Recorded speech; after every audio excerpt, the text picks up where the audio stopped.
Bonjour à toutes et à tous qui me rejoignez sur cette nouvelle vidéo. J'espère que vous allez bien. Je vais parler aujourd'hui, j'ai besoin de parler des relations, toutes ces relations karmiques toxiques, ces relations de passage que l'on a tout au long de notre vie sur Terre. J'ai besoin d'en parler parce que je vois de plus en plus de vidéos sur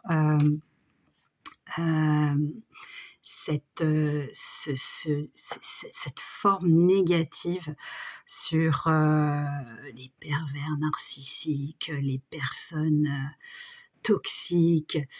En fait, il faut bien comprendre que toutes ces personnes ont signé avec vous avant de vous incarner. Vous avez des blessures, nous avons tous des blessures à guérir, des blessures qui ne datent pas de cette vie, mais qui datent de bien plus longtemps.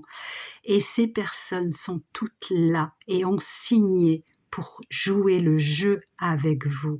C'est un grand théâtre. La vie est un grand théâtre. Avant de nous incarner, nous installons le théâtre et nous nous lançons sur les planches pour toute une vie. Rejeter la pierre sur autrui, en fait, sur celui ou celle qui vous fait du mal, ne vous guérit pas. Il faut comprendre que vous guérirez lorsque vous comprendrez qu'en fait, cette personne-là qui est néfaste, qui est toxique, qui est méchante, qui vous fait du mal, est là pour vous faire grandir et appuyer sur vos blessures. Elle est là pour vous faire comprendre qu'il y a un problème à épurer, quelque chose qui n'a pas été réglé dans les vies antérieures. Par exemple, si vous avez été quelqu'un de trop gentil, quelqu'un qui a beaucoup trop donné, vous allez répéter des schémas où vous allez avoir des personnes, uniquement des personnes qui profitent de vous tout au long de votre vie. Et vous allez vous sentir mal aimé et vous allez vous sentir victime. Comme je le dis dans une précédente vidéo, nous ne sommes pas des victimes ici. Nous apprenons, c'est une école et c'est très difficile à comprendre parce qu'il y a tellement de souffrance sur cette terre qu'on a du mal à comprendre qu'il puisse exister des personnes qui s'incarnent avec vous et qui ont décidé de jouer le rôle du méchant. Chacun va à son rythme. Vous êtes le professeur de quelqu'un et quelqu'un est votre professeur. C'est comme une roue qui s'élance et qui terminera sa course uniquement lorsque vous aurez compris que cette personne est là par amour pour vous, même si c'est la plus méchante des personnes. Elle a été choisie parmi les âmes qui ont décidé de vous suivre sur votre chemin. Parmi les âmes les plus sûres, finalement. Elles jouent leur rôle à la perfection parce que elles sont là pour ça. Et vous, vous êtes là pour leur montrer évidemment le reflet dans le miroir. Après, c'est à elles aussi de se guérir et de comprendre qu'il y a un problème également de leur côté. Au niveau, par exemple, je ne sais pas, de la méchanceté, il va falloir qu'elles conscientisent aussi le problème à épurer.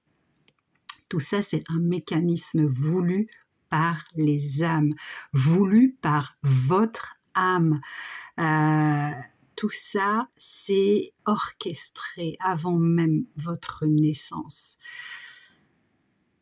C'est extrêmement, extrêmement difficile d'apprendre constamment les mêmes leçons, le rejet, l'abandon, la méchanceté, l'humiliation. Tout ça, c'est assez, ça nous met extrêmement en colère. Nos émotions sont extrêmement, brutalisées, mais heu, ces personnes-là sont là pour ça. Elles sont là pour ça et vous êtes là également pour ça. Souvenez-vous, parfois, vous avez peut-être rejeté quelqu'un. Parfois, vous avez peut-être abandonné quelqu'un pour une autre personne. Parfois, vous avez été un petit peu maladroit dans ce que vous avez dit à quelqu'un. Parfois, vous avez été méchant avec quelqu'un.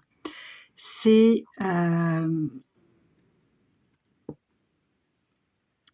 tout ça, c'est choisi et le fait de savoir ça, eh bien, vous parcourez en fait votre chemin de vie un peu plus, dans l'apaisement. Se regarder dans le miroir, il n'y a pas que sa flamme jumelle, hein, qui va vous montrer votre reflet dans le miroir, mais il y a toute cette multitude de personnes que vous croisez chaque jour. Pourquoi je fais cette vidéo? Parce que tout à l'heure, je suis rentrée du boulot, il y a peut-être, un petit quart d'heure et j'étais sur mon vélo, je ne conduis pas. J'étais sur mon vélo et puis, ben, on a des chemins adaptés, pour vélos, pour piétons, enfin bref et parfois c'est vélo et piétons. Donc et bah, il faut y aller doucement, faut klaxonner, faut demander pardon. Ce que je fais donc j'essaye de passer sur un chemin un petit peu enfin, court, pas très grand, pas très large et donc je klaxonne, les personnes m'entendent pas, je klaxonne une seconde fois, les personnes m'entendent, se retournent et ne se poussent pas. C'est ce qui m'exaspère le plus, le non-respect d'autrui. Je me suis mise en colère. Je me suis mise en colère comme je me mets en colère toujours. Et je vois qu'aujourd'hui, ce n'est pas guéri. Le non-respect, pour moi, c'est quelque chose qui me met hors de moi, parce que je suis extrêmement respectueuse. Mais on m'a pointé du doigt, donc on m'a pointé du doigt cette blessure encore qui n'est pas guérie, cette colère qui est en moi qui n'est toujours pas guérie. C'est à travailler, il y a toujours des personnes qui seront là pour vous faire travailler, travailler et travailler. Et c'est pareil, c'est vice-versa, vous ferez toujours des choses qui vont exaspérer certaines personnes et qui vous feront que vous ferez travailler. Donc, ça ne sert à rien en fait de se dire, de se porter en victime et de se dire oui, je comprends pas, on m'abandonne tout le temps, on me rejette tout le temps, j'ai jamais eu de chance dans ma vie. En fait, il faut se regarder et se dire ok, on me rejette, on m'abandonne, qu'est-ce qui se passe? Faut que je travaille. Faut que je travaille et je commence par quoi? Voilà, on commence par soi, par se regarder dans le miroir et se dire sans jugement, mais vraiment avec bienveillance, OK, je vais bosser et on va voir comment ça va s'améliorer. C'est le job qu'on nous demande de faire, c'est l'épuration des karmas. La Terre a réellement besoin de paix et elle a besoin donc d'âmes en paix. Le fait que vous travaillez en fait vos karmas et que vous épurez vos karmas, eh bien vous travaillez pour la Terre. Je vous expliquerai pourquoi lorsque j'aurai le courage de vous dire pourquoi la Terre a autant besoin de nous. Et je vous dis donc à très bientôt. Je vous embrasse.